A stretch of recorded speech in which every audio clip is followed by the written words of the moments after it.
Bismillahirrahmanirrahim. Assalamualaikum warahmatullahi wabarakatuh. Alhamdulillahirabbil alamin. Shalatu wassalamu ala asyrofil anbiya wal mursalin Sayyidina Muhammadin wa ala alihi washabbihi ajmain, amma ba'du. Pemirsa, selamat berjumpa kembali dalam kajian Ramadan Lembaga Lajnah Ta'lif wan Nasr Nahdlatul Ulama Kota Probolinggo. Bismillahirrahmanirrahim. Ruwiya anna rajulan min bani Israila kharaja ila talabil ilmi. Diriwayatkan dalam kitab ini, kitab Nasaihul Ibad, diceritakan ya, sesungguhnya ada seorang laki-laki dari Bani Israel. Bani Israel ini adalah Bani keturunan Nabi Yakub alaihissalam, dan memang banyak sekali para nabi dan rasul yang ada di situ. Kharaja ila talabil ilmi. Seorang ini ingin keluar dari kotanya untuk menuntut ilmu. Fabalagha dzalika nabiyahum alaihissalam. Dan sampailah seseorang ini kepada salah satu dari Nabi Bani Israel. Faqala. Ketika pemuda ini bertemu dengan Nabi dari Bani Israel ini, kemudian nabinya berkata kepada laki-laki ini, "Ya fata, ini u'idzuka bisalasihi sholin. Aku akan memberi 3 nasihat kepada kamu. Fiha ilmul awwalina wal akhirin. Di 3 nasihat ini ada ilmu orang-orang soleh terdahulu dan ilmu orang-orang soleh kelak di akhir zaman. Ayyakfi kadzalik. 3 nasihatku ini cukup bagimu. Pertama, khafillah fisyirri wal alaniyah. Takutlah kamu kepada Allah dalam keadaan sepi ataupun dalam keadaan banyak orang.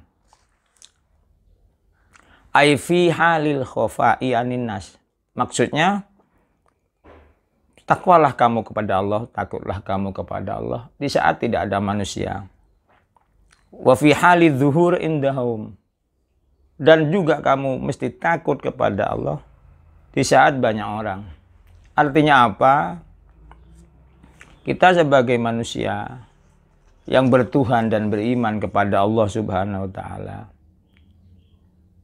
punya kewajiban untuk takwa, takut kepada Allah. Artinya mematuhi perintah Allah dan menjauhi larangannya. Hal ini harus dilaksanakan ketika banyak orang ataupun tidak banyak orang. Terkadang kita patuh kepada Allah hanya ketika ada orang, supaya kita mendapat sanjungan, apresiasi atau pujian dari orang lain. Sementara ketika ada kesempatan berbuat dosa dan pada saat itu tidak ada orang yang mengetahui, kita berani untuk melanggar aturan-aturan Allah Subhanahu wa Ta'ala. Padahal kalau kita sadar, kalau kita memang patuh dan takwa kepada Allah, bisa jadi seluruh manusia itu tidak mengetahui perbuatan jelek kita, tapi Allah tetap mengetahui. Boleh jadi amal kita yang tidak baik di dunia ini, pelanggaran-pelanggaran kita bebas dari hukum dunia, dari pengadilan dunia, tapi tidak akan pernah bebas dari pengadilan Allah kelak di hari kiamat. Pengadilan Allah maha adil, pengadilan Allah maha bijak. Alaihissallahu bi ahkamil hakimin. Yang pertama, pesan dari Nabi tersebut kepada anak muda ini. Yang kedua, wa amsik lisanaka anil khalqi la tudzakkiruhum illa bi khairin. Tahanlah lisanmu, tahanlah mulutmu dari membicarakan orang lain kecuali berbicara tentang kebaikannya. Hari ini para pemirsa sekalian, sudah amat ala jami'il muslimin, sudah merata kepada setiap umat Islam, bahkan seluruh manusia. Manusia cenderung lebih suka membicarakan kejelekan dan kekurangan orang lain, tapi sangat susah untuk mengetahui kesalahannya sendiri.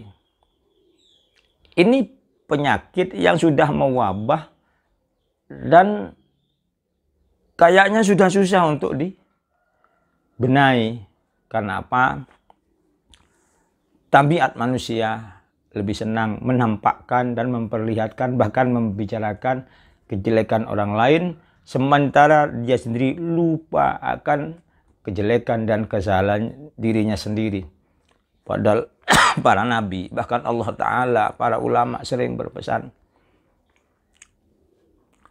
bahwa periksalah dirimu, kesalahan-kesalahan dirimu, sebelum kau diperiksa kelak di hadapan Allah Subhanahu wa taala. Hasibu anfusakum qabla an tuhasabu. Introspeksilah terhadap dirimu sendiri sebelum kau kelak nanti diinterogasi oleh Allah Subhanahu wa taala. Kita sering tidak terasa, terutama di bulan Ramadan ini. Mari kita mending menyendiri daripada berkumpul orang, kemudian berbicara yang tidak ada gunanya.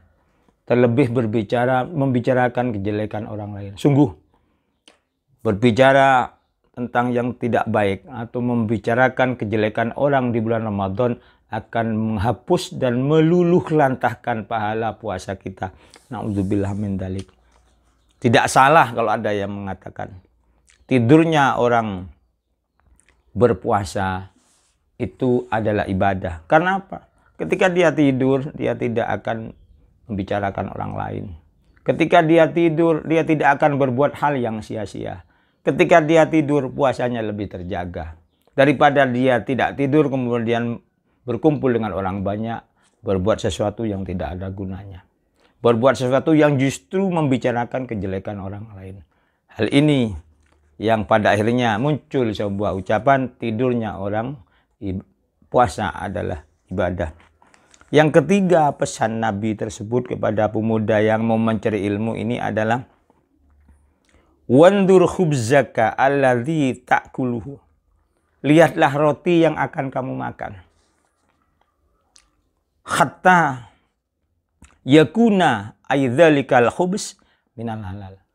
Sehingga nyata bahwa roti yang akan kamu telan, yang akan aku makan itu adalah barang yang halal. Kalau jelas halal silakan dimakan, kalau tidak jangan dan tinggalkan. Hadirin sekalian, pemirsa, tidak salah ketika Imam Ghazali mengatakan as'abul ibadah akhir zaman tolabul halal. Ibadah terberat di akhir zaman adalah mencari rezeki yang halal. Kalau dulu mungkin kita berpikir bahwa ibadah yang berat itu haji, biayanya besar, medannya seperti itu. Tapi ternyata tidak. Orang mau berangkat haji sekarang berbondong-bondong bahkan antri. Orang mau berangkat umroh sekarang berbondong-bondong bahkan antri. Ternyata tidak berat. Sholat tahajud katanya berat karena malam hari. Ternyata sekarang sudah banyak tahajud berjamaah. Dan ibadah-ibadah yang ternyata ibadah yang berat adalah mencari rezeki yang halal. Kenapa? Banyak orang yang ahli ibadah tapi masih mencari rezeki yang tidak halal. Banyak orang yang katanya mendapat amanah daripada rakyat, ternyata masih korupsi. Dengan segala cara mereka ingin mendapatkan harta yang banyak, walaupun itu dilarang oleh Allah Subhanahu wa taala. Barang siapa yang dagingnya tumbuh dari barang haram, maka tempatnya yang paling pantas adalah api neraka. Kullu lahmin nabata minal haram fannaru aula bih. Setiap daging yang tumbuh dari barang haram, maka neraka yang paling tepat untuknya. Haram ada dua. Ada haram itu memang secara ainiyah, karena memang barangnya sudah haram, seperti daging anjing, daging babi, bangkai, dan lain sebagainya. Ada haram yang sifatnya sababiyah. Haram dikarenakan cara mencarinya itu haram. Seperti duit hasil korupsi. jabatan yang didapatkan dengan cara menyogok, gasak kiri kanan, gesek kiri kanan, gosok kiri kanan. Jabatan seperti yang gajinya sampai kapanpun akan haram hukumnya. Naudzubillah min dzalik. Adik kita, sedikit yang penting halal, insya Allah barokah. Banyak tapi haram tinggalkan, karena pada akhirnya akan menjadi sebuah kecelakaan bagi diri kita dan keluarga kita, dan akan mempermalukan seluruh umat maksudnya khususnya umat Islam. Setelah 3 nasihat ini disampaikan oleh Nabi tersebut kepada pemuda ini, apa yang dilakukan pemuda tersebut? Famtan al-fata anil khuruj. Dengan 3 ini, nasihat ini cukuplah bagi pemuda itu, dan dia tidak jadi mencari ilmu.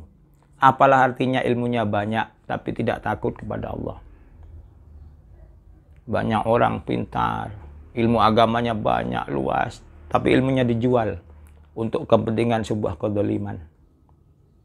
Apalah artinya ilmunya banyak tapi yang dimakan masih barang haram. Kita kadang tidak malu-malu menghalal-halalkan barang yang jelas-jelas haram.